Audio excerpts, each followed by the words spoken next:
رب اشرح لي صدري ويسر لي امري واحلل عقدة من لساني يفقهوا قولي. اللهم ربنا الهمنا رشدنا واعذنا من شرور انفسنا. اللهم ارحمنا بالقرآن العظيم. اللهم اجعله لنا اماما ونورا وهدى ورحمة. اللهم ذكرنا منه ما نسينا وعلمنا منه ما جهلنا وارزقنا تلاوته آلاء الليل وآناء النهار واجعله لنا حجة يا رب العالمین آمین۔ اور استقامت، کسی شے پر قائم رہنا، یہ بھی صبر۔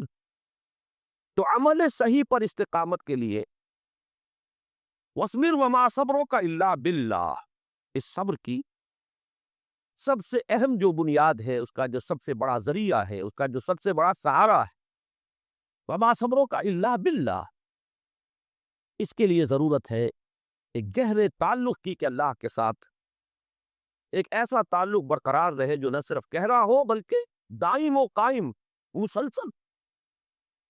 ذرا ظہول ہوگا، تعلق مع اللہ میں ذرا کمی آئے گی، شیطان کا وار کاری ہو جائے۔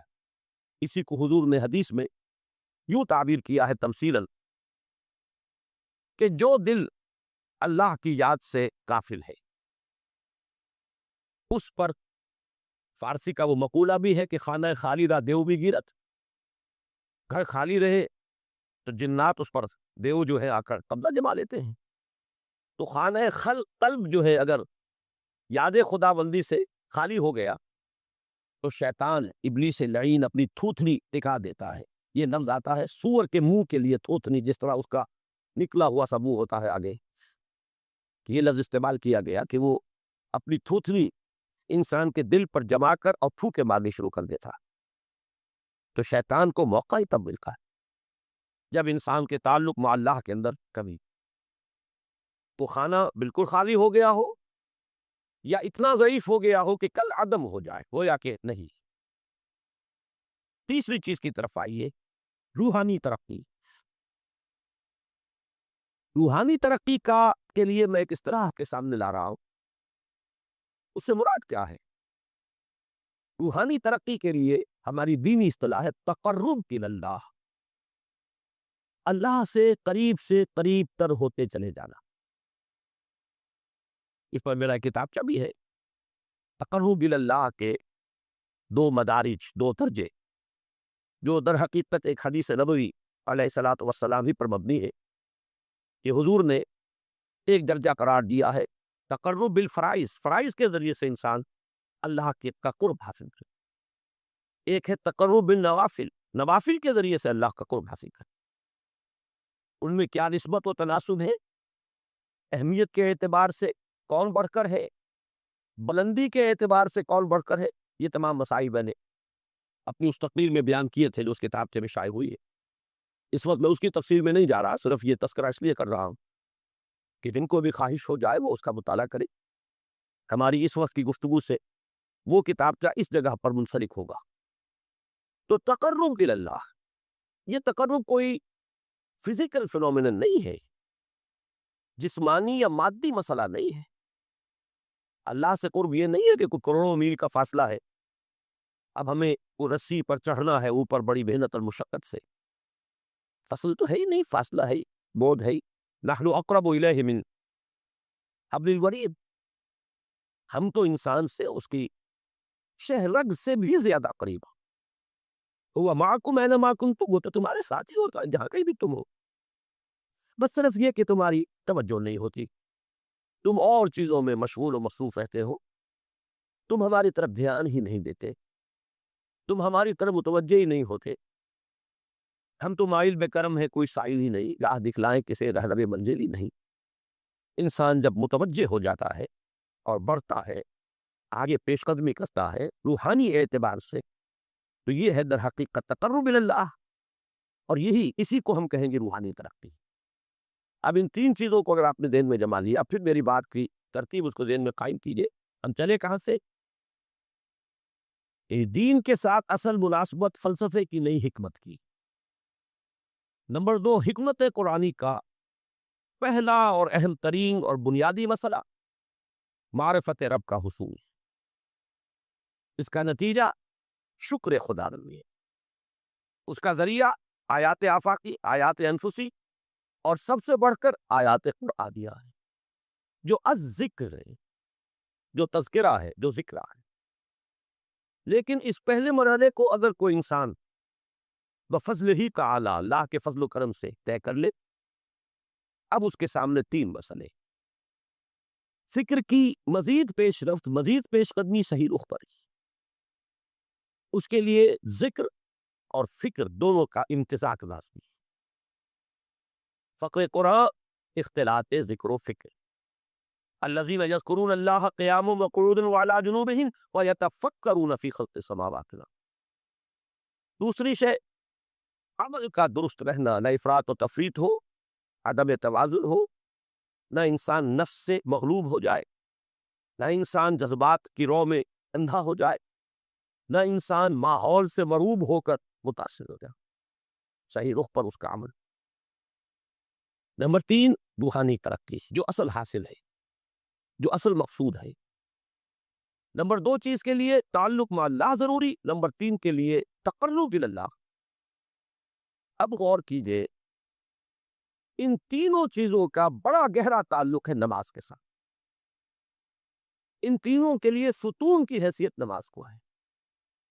لہذا ایمان کے بعد یا معرفت رب کے بعد حکمت دین کا اہم ترین مسئلہ نماز، صلاۃ، اس لیے کہ ایک طرف یہ انسان کو اللہ کے ساتھ ایک گہرے تعلق کا ذریعہ فراہم کرتی ہے، اپنے تمام مصروفیات میں سے، ان مشغولیتوں میں جن میں گم ہونے کا خدشہ ہوتا، نکلو، 24 گھنٹے کے معمولات میں سے کم 5 مرتبہ تو لازماً نکلو،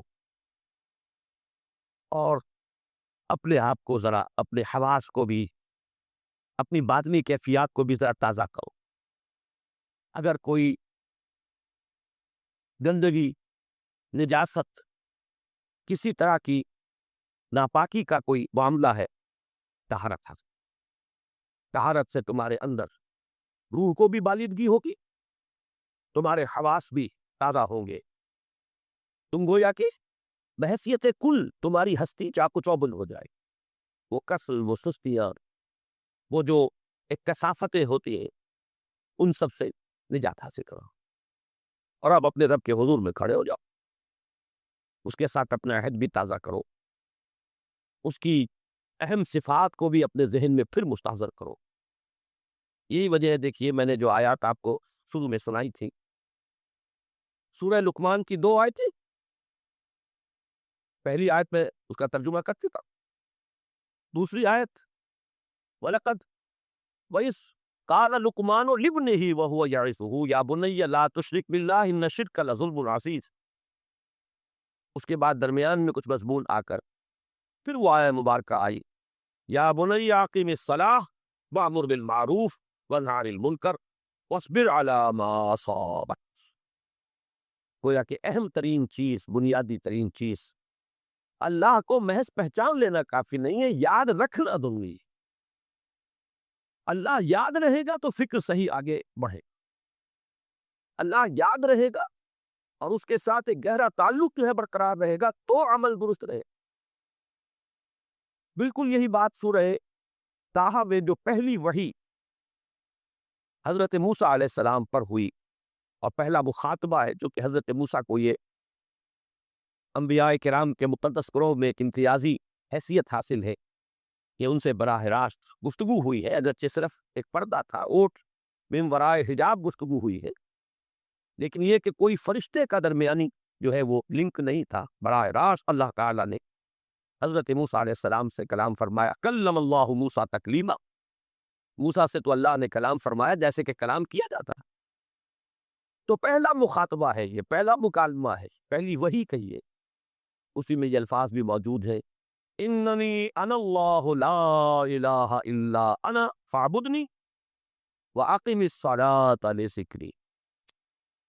یہ گویا کہ حکمت قرآنی کا ایک بہت بڑا خزانہ ہے یہ آیت مبارکہ۔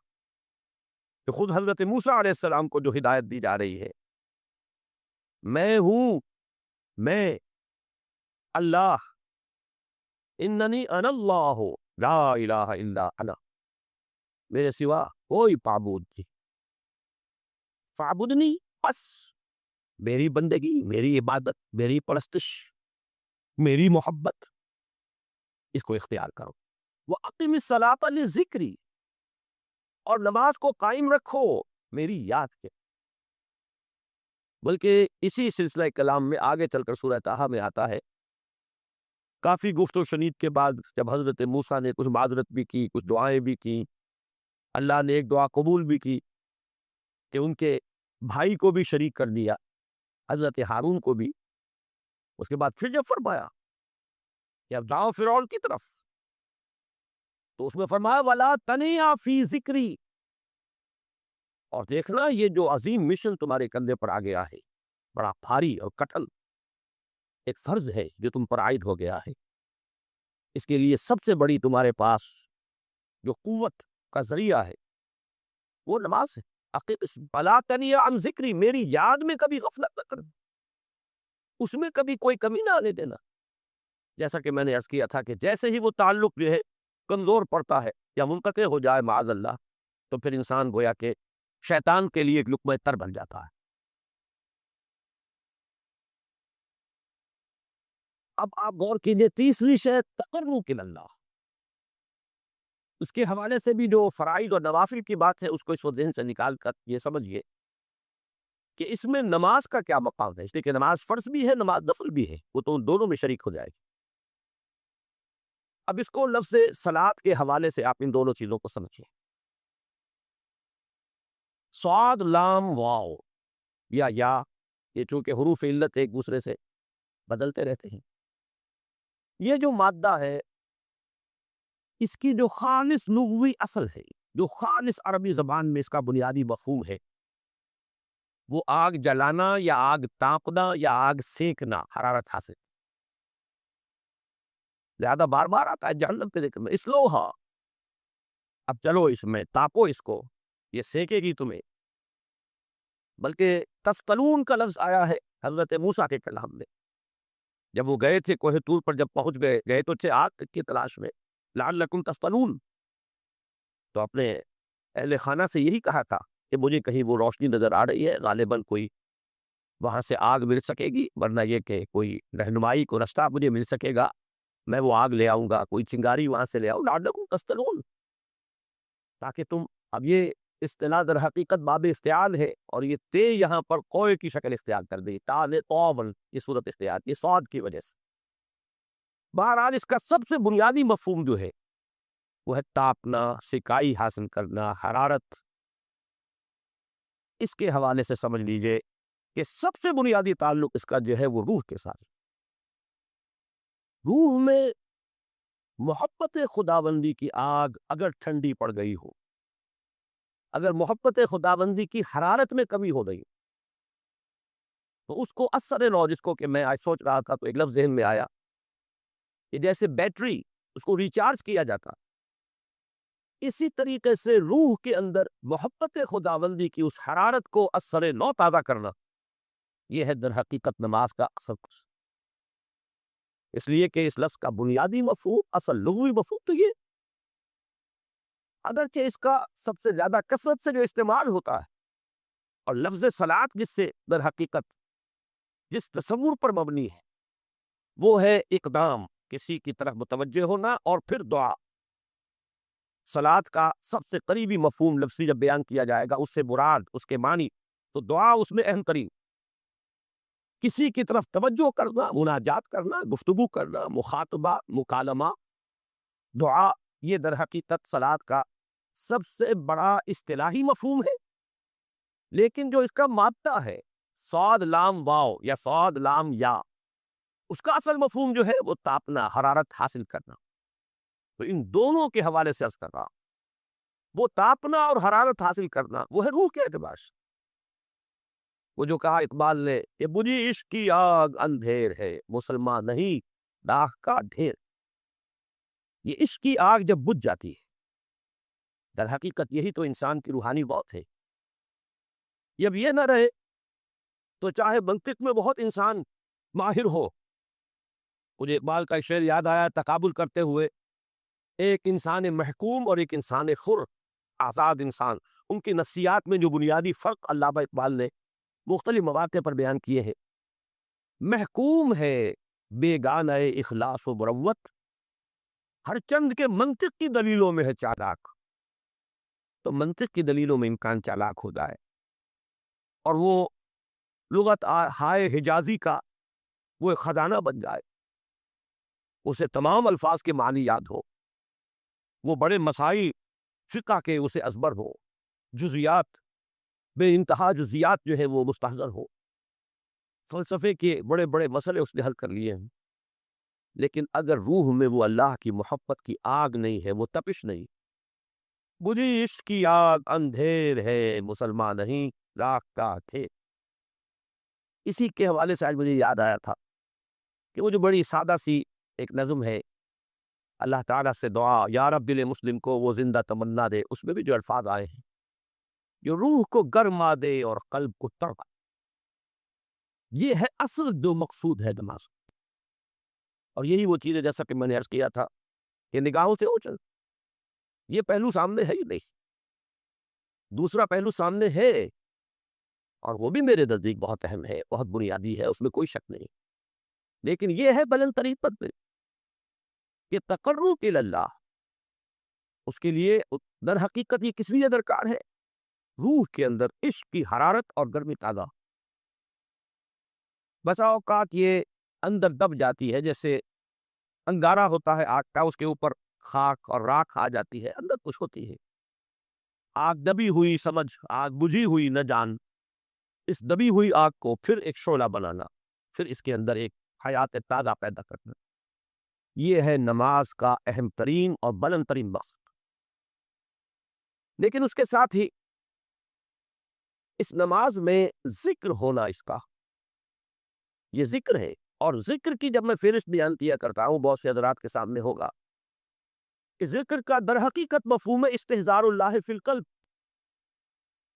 ہمارے ہاں غلطی سے جو ذرائع ذکر ہے انہیں ذکر قرار دے دیا گیا ہے. نماز ذکر نہیں ہے، نماز ذکر کا ذریعہ ہے. اقیم الصلاۃ لذکری، نماز قائم کرو میرے ذکر کے لیے. یہ اللہ اللہ کہنا یا ادعیہ معصورہ جو حضور صلی اللہ علیہ وسلم کی مسنون دعائیں ہیں، انہیں اپنے تمام معمولات دنیاوی کے ساتھ ساتھ ان دعاؤں کو بھی انسان پڑھتا رہے، اللہ سے دعا کرتا رہے، یہ تمام ذرائع ذکر ہے. سبحان اللہ الحمدللہ الحمدللہ، اس کا آپ ورد کیجئے، یہ بھی ذریعہ ذکر ہے. حقیقت میں ذکر ہے استحضار اللہ فی القلب، اللہ کو دل میں لے آنا، اللہ کو دل میں حاضر کر لینا. اصل میں تو ترجمہ ہوگا، لیکن حاضر جاننا، یہ کیفیت جو ہے انسان کو حاصل ہو جائے.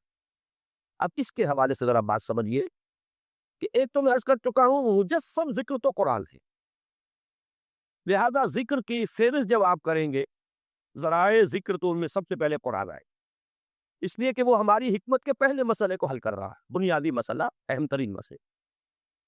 دوسرے نمبر پر ذکر جو ہے، اب اس کے لیے کچھ اصطلاحات جو میرے مختلف دروس میں شاید آپ کے سامنے بعد میں آئیں یا پہلی آ چکی ہو، ان کے حوالے سے میری بات سمجھیے.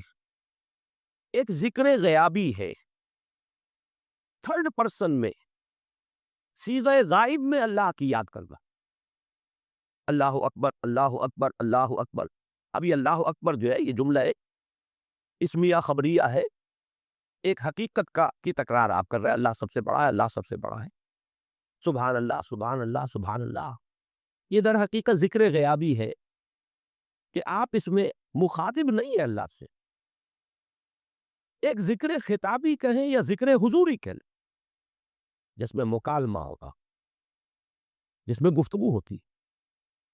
تو نماز در حقیقت ذکر حضوری اور ذکر خطابی کی بلند ترین شکل. اس لیے میں نے عرض کیا تھا کہ نماز کے لفظ یا صلاۃ کے لفظ یہ اصطلاحی معنی جو اکثر و بیشتر کیے جاتے ہیں وہ ہے دعا. اور دعا میں ہوتا کیا ہے؟ مکالمہ ہے، مخاطب، اے اللہ، ہے تیرے رب، ہے پروردگار. پھر یہ کہ اس میں اقدام اور کسی کی طرف متوجہ ہونا، یہی وجہ ہے کہ افتتاح صلاۃ، نماز کو شروع کرنے کے لیے ایک تو وہ الفاظ جو قرآن مجید میں آئے ہیں، انی وجہت وجہی للذی فطر السماوات والارض حنیفا وما انا من المشرکین، یہ ہے توجہ کا ارتکاز،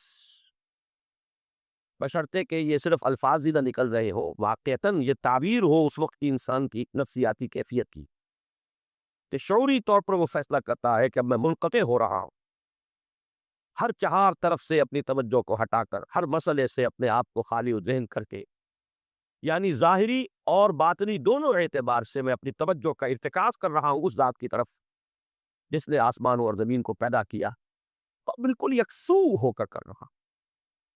انی وجہت وجہی للذی فطر السماوات والارض حنیفا وما انا من المشرکین۔ اور دوسری وہ جو دعا جس سے ہم افتتاح کرتے ہیں اپنی نماز کا، دیکھیں اس میں خطاب کا کس قدر اہتمام، وہاں سبحان اللہ نہیں ہے، سبحانک اللہم، پاک ہے تو اے رب ہمارے، وبحمدک وتبارک اسمک وتعالی جدک، غور کر رہے ہیں، یہ ہے تخاطب، براہ راست مخاطب ہو رہی۔ تو سب سے پہلی بات تو یہ ہوئی کہ ذکر کی ایک شکل ہے ذکر غیابی، دوسری ذکر حضوری، اور ذکر حضوری یا ذکر خطابی کی بلند ترین منزل، بلند ترین اس کا ذریعہ نماز۔ اس کو ایک پہلو سے اور سمجھ لیجئے، سورہ فاتحہ جب پھر ہم پڑھتے ہیں جسے الصلاۃ کہا گیا ہے، جو لب لباب ہے، خلاصہ ہے، اس میں پھر تدریجاً غیاب سے حضور کی طرف پیش قدمی ہوتی۔ الحمدللہ رب العالمین الرحمن الرحیم مالک یوم الدین، یہ ذکر غیابی ہے، اس میں ابھی خطاب نہیں آیا، یہ وہی جملہ اسمیہ ہے، کل تعریف اس اللہ کے لیے ہے جو تمام جہانوں کا پروردگار ہے، مالک ہے، جو رحمان ہے، رحیم ہے، جزا و سزا کے دن کا مختار و مالک ہے۔ اب یہ غیاب سے حضور کی طرف، ایاک نعبد و ایاک نستعین اہدنا الصراط المستقیم، یہ ہے وہ۔ اب پہلے ایک معاہدہ ہے، ایک اقرار ہے، اعتراف ہے، وعدہ ہے، اور پھر دعا ہے، استدعا۔ حضور نے فرمایا، یقول اللہ تعالی، اللہ یہ فرماتا ہے، اسی لیے اس کو حدیث قدسی کریں گے، قسمت الصلاۃ بینی و بین عبدی نصفین، میں نے نماز کو اپنے اور اپنے بندے کے مابین آدھا آدھا تقسیم کر دیا۔ اب یہاں تک تو جملہ ہے اللہ کا، یہ ہے حدیث قدسی۔ اب آگے جو ہے نریشن اس کی جو ہے حضور صلی اللہ علیہ وسلم کی جانب سے ہے، یعنی خبر دے رہے ہیں وہ اللہ کی طرف سے ہی۔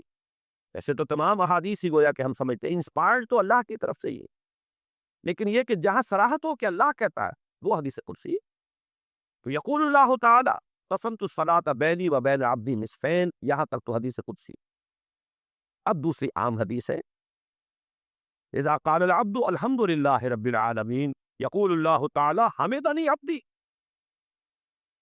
جب بندہ کہتا ہے الحمد للہ رب العالمین، پروردگار کہتا ہے میرے بندے نے میری حمد کی۔ جب بندہ کہتا ہے الرحمن الرحیم، پروردگار فرماتا ہے ثنا علی عبدی، میرے بندے نے میری ثنا کی، بڑی تعریف کی۔ جب بندہ کہتا ہے مالک یوم الدین، اللہ فرماتا ہے مجدنی عبدی، میرے بندے نے میری بڑی بزرگی بیان کی ہے، تمجید کی ہے۔ پھر جب بندہ کہتا ہے ایاک نعبد و ایاک نستعین، اللہ فرماتا ہے ھذا ما بینی و بین عبدی ولعبدی ما سأل، یہ ہے میرے اور میرے بندے کے درمیان۔ تو معاہدہ ہے نا، معاہدے میں تو دو فریق جکڑے جاتے ہیں، بند جاتے ہیں، یہ میرے اور میرے بندے کے درمیان ہے، اور میرے بندے نے جو طلب کیا میں نے دیا، اس لیے کہ اس میں طلب بھی تو ہے، ایاک نستعین، تیری مدد چاہتے ہیں، یہ طلب ہے، اسی کی شرح ہے جو اب آخری 3 آیتیں ہیں، پروردگار ہم تیری مدد چاہتے ہیں، پروردگار اب تیری ہی بندگی کرتے ہیں اور کریں گے، اور تیری ہی مدد چاہتے ہیں، چاہیں گے۔ اگر حال میں اس کا ترجمہ کریں گے زمانہ حال کے اعتبار سے، اس لیے کہ فعل مضارع میں تو دونوں موجود ہیں، شامل ہے، تو یہ ایک اعتراف ہے، اظہار حال ہے اللہ کرے کہ وہ واقعتاً صحیح اظہار حال ہو، ہم واقعی اللہ کی بندگی کرتے ہوئے یہ کہے کہ ایاک نعبد، ورنہ اگر ہماری اصل صورتحال سے وہ مطابقت نہ رکھتا ہو تو پھر تو ایک طرح کا جھوٹ ہو جائے گا، غلط بیانی ہو جائے گی۔ ایاک نعبد، تیری ہی بندگی کرتے ہیں اور مستقبل میں کیجے کریں گے، یہ ہے عہد، تیری ہی مدد چاہتے ہیں، تجھی سے مدد طلب کرتے ہیں، تجھی سے مدد چاہتے رہیں گے۔ اس کے لیے فرمایا وَلِعَبْدِی مَا سَأَلَ، اور پھر اس کے بعد وہ استدعا ہے اهدنا الصراط المستقیم صراط الذین انعمت علیہم غیر المغضوب علیہم ولا الضالین۔ اس حدیث میں اس کو ایک ہی جملے کو لیا گیا ہے، ایک ہی جملے کی حیثیت سے۔ جب بندہ یہ کہتا ہے تو اللہ فرماتا ہے ھذا لعبدی ولعبدی ما سأل، یہ خالص میرے بندے کے لیے ہے۔ اس بندے نے ایک درخواست پیش کی ہے، اب میں نے گرانٹ کی، وہ اپلیکیشن، وہ ریکویسٹ گرانٹڈ، ہم نے دے دی، ولعبدی ما سأل۔ یہ ہے اس کی تاثیر کا عالم، بشرطے کے معاملہ اور شعور کے ساتھ، بشرطے کے مطابقت ہو ظاہر اور باطن کی، بشرطے کے مطابقت ہو قول اور فعل کی۔